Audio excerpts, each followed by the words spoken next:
Com mij amita Soraya Molina Arendel e awe que papia over de paz interior. Nós cada tem a necessidade para ter a paz. A paz interior tá importante para a mente, para a alma e para o espírito. Tá pensei nós temos que acercar todo dia o trono de Deus. Acercar o universo que ela cria. Acercar a natureza que nós temos rondou de nós, para assim nos por fil.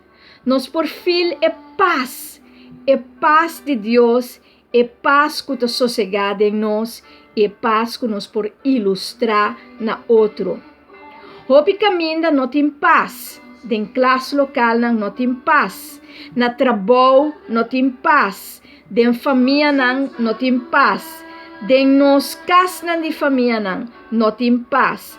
Hasta den igreja não tem paz. Para sombra gente, não tá viva sempre vai den paz e na paz com a mes, na paz com Deus e na paz com outro. Pero tá pensei é importante para cada busca paz. Ora gente que pleita brinca, planta e sembra paz. Ora gente papia algo malo e robescubo, sembra paz. Laga e paz queda reflejar de mente, de mo espírito e de mo alma. E laga e paz queda manifestar caminho bobai.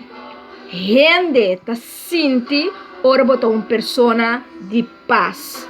Escolhe sempre para paz e viva de paz.